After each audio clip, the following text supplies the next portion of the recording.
Glossary. Slithered, movement of the snake. Lurk, to wait somewhere secretly, feebly in a way lacks strength of force. Mascara means a substance that is put on eyelashes to make them look dark and thick. Vermilion, a bright red powder. Unwound, to take off something that is coiled around. Reedy means thin like a reed. Smear, to spread oil or cream.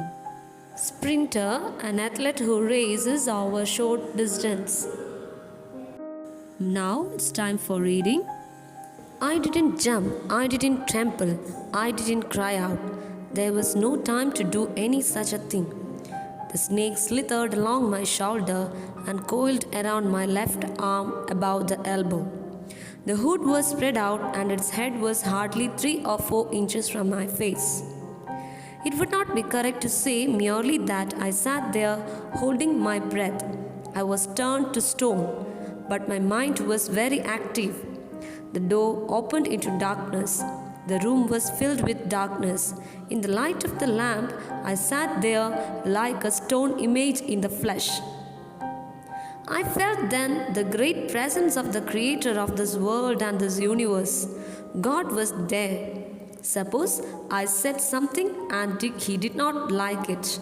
I tried in my imagination to write in bright letters outside my little heart the words, "Oh God." There was some pain in my left arm.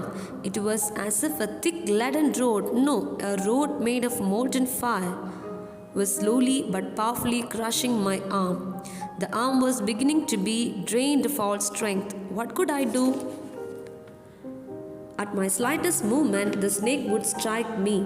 Death lurked 4 inches away. Suppose it struck. What was the medicine I had to take? There were no medicines in the room. I was but a poor, foolish, and stupid doctor. I forgot my danger and smiled feebly at myself. It seemed as if God appreciated that. The snake turned its head. It looked into the mirror and saw its reflection.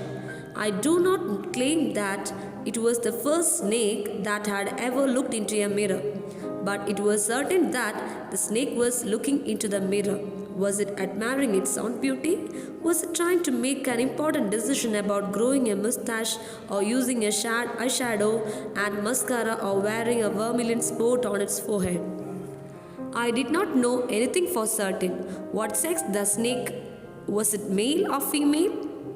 I will never know, for the snake unwound itself from my arm and slowly slithered into my lap. From there, it crept in onto the table and moved towards the mirror. Perhaps it wanted to enjoy its reflection at closer quarters. I was no mere image cut in granite. I was suddenly a man of flesh and blood. Still holding my breath, I got up from the chair. I quietly went out through the door into the veranda. From there, I leapt into the yard and ran for all I was worth. Whew! Each of us heaved a sigh of relief. All of us lit beadies. Somebody asked, "Doctor, is your wife very fat?" "No," the doctor said. "God willed otherwise. My life companion is a thin, reedy person with the gift of a sprinter." Someone else asked, "Doctor, when you ran, did the snake follow you?" The doctor replied, "I ran and ran till I reached a friend's house. Immediately I smeared oil all over myself and took a bath. I changed into fresh clothes. The next morning at about 8:30, I took my friend and 1 or 2 others to my room to move my things from there. But we found we had little to carry. Some thief had removed most of my things. The room had been cleaned out, but not really. The thief had left behind one thing as a final insult. What was that? I asked. The doctor said, "My vest, the dirty one." The fellow had such a sense of cleanliness. The rascal could have taken it and used it after washing it with soap and water. "Did you see the snake the next day, doctor?" The doctor laughed. "I have never seen it since. It was a snake which was taken with its own beauty." Students, read the textbook thoroughly. If you have any doubts, please ask me. Thank you.